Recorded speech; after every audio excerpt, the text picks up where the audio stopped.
In 44 BC, a group of 60 Roman senators surrounded the most powerful man alive and stabbed him 23 times.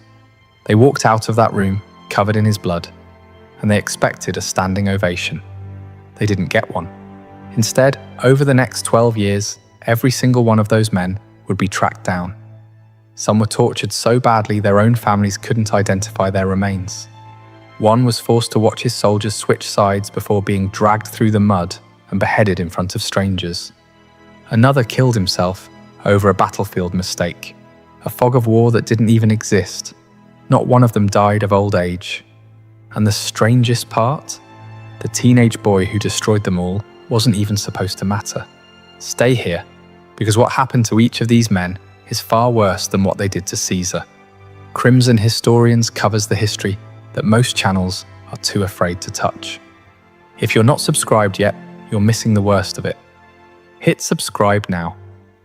The assassination of Julius Caesar was not a sudden act of rage. It took months to build. There were meetings held in private homes after dark. Names were written on lists and then burned. Senators who couldn't be trusted were excluded. Senators who could be pressured were recruited. The entire operation ran on two things: resentment and fear. Resentment because Caesar had crushed every rival, absorbed every title, and bent every institution in Rome around himself. And fear because the men in that room believed that if they didn't act now, the window would close permanently. But conspiracies this large have a structural problem. 60 men keeping a secret means 60 points of failure. One loose conversation, one guilty conscience, one senator who drinks too much wine at dinner and says something he shouldn't. So they moved fast, and they built the entire plot around 3 men. Gaius Cassius Longinus had once been one of the most decorated military commanders in Rome. He fought in the east.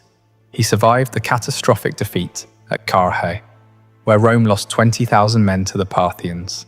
He was resourceful, calculating, and bitter. Because despite all of it, Cassius was always second. Caesar had promoted others ahead of him. Caesar had given away positions Cassius believed he deserved. And when Caesar declared himself dictator for life, Cassius saw a future where men like him would never rise again. Cassius didn't need to be convinced. He was the one doing the convincing. He wrote letters, he held meetings, he built the network. But Cassius understood something critical about Roman politics. A conspiracy of bitter senators would look like a power grab.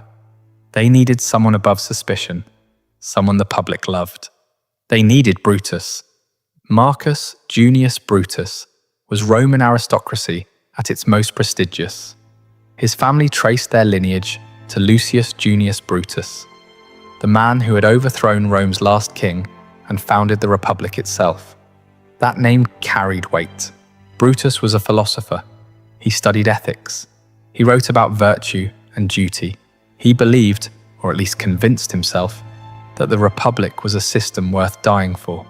Caesar knew all of this and trusted him anyway. He had pardoned Brutus after the Civil War, promoted him to a key political position, and publicly treated him with what Romans described as fatherly affection. Some sources claim Caesar may actually have been his biological father, the result of an affair with Brutus's mother, Servilia, decades earlier. Whether or not that was true, the relationship was real, and Cassius exploited it. Anonymous letters began appearing at Brutus's home, messages left on his ancestor's statue in the Forum, all saying the same thing: "Your ancestor saved Rome from a king. What are you doing?" Brutus joined the conspiracy, and with his name attached, the assassination became something senators could frame as principle rather than ambition. The third man is the one history books often skip, and he might be the most important. Decimus Junius Brutus Albinus, not to be confused with Marcus Brutus, was Caesar's closest personal friend. They had fought together in Gaul. Caesar had trusted him with independent military commands. He named Decimus as a secondary heir in his will. This was not a political ally. This was the man Caesar ate dinner with. On the morning of March 15th, Caesar almost didn't show up. His wife Calpurnia had nightmares. Reports of bad omens were circulating. Caesar told his staff he would skip the Senate session. The entire plot nearly collapsed. Decimus went to Caesar's home personally. He told Caesar the omens were misread. He told him the Senate was preparing to offer him a new honor. He told him it would look weak to cancel because of a woman's dreams. Caesar went. Decimus walked beside him all the way to the theatre of Pompey. He led his closest friend into a room where 60 men were waiting with daggers hidden in their togas. When the session began, a senator named Julius Caesar approached Caesar with a petition. He grabbed Caesar's toga and pulled it down from his shoulder. That was the signal. Casca struck first, a clumsy slash to Caesar's neck that barely broke skin. Caesar spun, grabbed the blade, and shouted. Then the rest closed in. 23 stab wounds, inflicted by senators stumbling over each other, some cutting their own allies in the frenzy. The attack was chaotic. It was messy. One ancient source records that most of the wounds were superficial. The fatal ones came from just 2 or 3 blades. Caesar fought back at first. Then he saw Brutus. He stopped resisting. He pulled his toga over his face and fell at the base of Pompey's statue. The senators stood over the body, blood on their hands and their robes. Some smeared it on their faces. They raised their daggers and walked out into the forum, expecting cheering crowds. The forum was empty. The people of Rome had heard screaming and ran. What followed the assassination is one of the most catastrophic political miscalculations in recorded history. The conspirators had spent months planning how to kill Caesar. They had spent 0 time planning what to do after. There was no speech prepared, no transition of power arranged, no military force secured, no message sent to the legions, no successor named. 60 men had just murdered the head of state in broad daylight, and their entire plan for the aftermath was, the people will understand. The people did not understand. Mark Antony was Caesar's co-consul and his most loyal political ally. On the day of the assassination, Trebonius, one of the conspirators, had been specifically assigned to keep Antony outside the chamber. Trebonius engaged him in conversation while the killing happened. The conspirators debated killing Antony too. Brutus refused. He argued that killing more people would make them look like tyrants rather than liberators. That decision would cost nearly all of them their lives. Within hours, Antony secured Caesar's personal documents, his treasury, and his will. He convinced Caesar's widow Calpurnia to hand over everything. Then he requested permission to speak at Caesar's funeral. The conspirators agreed. Another catastrophic mistake. Caesar's funeral took place in the Roman Forum. Thousands gathered. Soldiers, citizens, freed slaves, merchants, the poor who had benefited from Caesar's policies. Antony stood over the body. He didn't scream, he didn't call for blood. What he did was more effective. He read Caesar's will aloud. Every Roman citizen would receive 75 drachmas, roughly 3 months of wages for a laborer. Caesar's private gardens along the Tiber would be opened as public parks for the citizens of Rome forever. Antony paused. He held up Caesar's toga, torn, stained with visible stab wounds. He pointed to each cut and named the senator responsible. The crowd started weeping. Then Antony asked a single question. Does this look like the body of a tyrant? The crowd surged. They ripped wooden benches from the forum, broke apart merchant stalls, tore doors off nearby buildings, and built a massive pyre right there in the open square. They cremated Caesar's body on the spot. Then they grabbed torches from the fire and went hunting. Mobs swept through Rome that night. The homes of known conspirators were set on fire. A poet named Cinna, who had nothing to do with the assassination, was beaten to death in the street because he shared a name with one of the conspirators.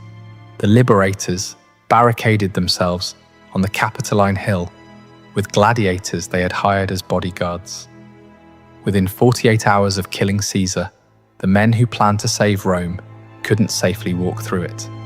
Over the following weeks, a fragile truce held. Antony negotiated an amnesty. The assassins wouldn't be prosecuted, but Caesar's laws and appointments would remain in effect. It satisfied no one. Brutus and Cassius lingered in Rome for a while, but the streets were hostile. Veterans of Caesar's campaigns cursed them openly. Public opinion had turned completely. One by one, the conspirators left the city. Brutus went to Athens. Cassius went to Syria. Decimus went north to command his legions in Gaul. They told themselves they were regrouping, they were running. And here's where everything accelerates. Because while the assassins scattered across the Mediterranean, a new player arrived in Rome, an 18-year-old with no military experience, a frail body, and a name that would make him the most dangerous person in the ancient world. His name was Gaius Octavius. Caesar had secretly adopted him and made him his primary heir. And what this teenager did over the next 12 years makes the assassination itself look like a footnote. When Octavian arrived in Rome in April of 44 BC, no one took him seriously. He was 18. He had been studying in Apollonia, modern-day Albania, when news of Caesar's murder reached him. His mother and stepfather told him not to go to Rome. They told him to refuse the inheritance. They told him he would be killed. He went anyway. His first act was to legally adopt Caesar's name. He became Gaius Julius Caesar Octavianus, and he immediately began using that name to recruit Caesar's veterans, tens of thousands of soldiers who had fought for years in Gaul and Africa. And Spain had been promised land and money upon retirement. With Caesar dead, those promises were in jeopardy. Antony had seized Caesar's funds and was distributing them selectively. Octavian sold his own property, he borrowed from Caesar's allies, and he paid the veterans out of his own pocket. One by one, entire legions switched their loyalty. Antony dismissed him publicly, calling him a boy who owes everything to a name. That boy would outlive him by decades. By late 43 BC, the political situation had fractured into chaos. Antony controlled the largest army. Octavian had the Caesar name and growing legions. Lepidus, another of Caesar's former generals, held forces in Gaul and Spain. Rather than fight each other, they made a deal. On a small island in a river near Bologna, the three men met and formally divided the Roman world among themselves. They called it the Second Triumvirate. It was not a subtle arrangement. Their first order of business was a list. The triumvirs needed money. They needed to eliminate political enemies. And they needed to send a message. So they revived an old Roman practice, the proscription, a list of names posted publicly in the forum. If your name was on that list, you were legally dead. Anyone could kill you. Your property was seized by the state. Your family lost all legal protections. Anyone who sheltered you faced execution. The first list contained 300 senators and 2,000 equestrians, members of Rome's business and political class. Each triumvir contributed names. The negotiations were transactional. Antony wanted Cicero dead, Rome's greatest orator, and the man who had publicly attacked him in a series of devastating speeches called the Philippics. Octavian initially resisted. He eventually traded Cicero's life for the deaths of his own political opponents on Antony's list. Lepidus gave up his own brother. When the lists went public, Rome descended into a killing frenzy. Cicero was 63 years old. He had spent 40 years as the most influential voice in Roman politics. He had exposed conspiracies. He had defended the Republic in dozens of courtroom battles and Senate speeches. He believed, until the end, that words were more powerful than swords. When the proscription lists went up, Cicero tried to flee by sea. Bad weather forced his ship back to shore. His slaves carried him on a litter toward another port. Antony's soldiers caught him on a road outside his villa.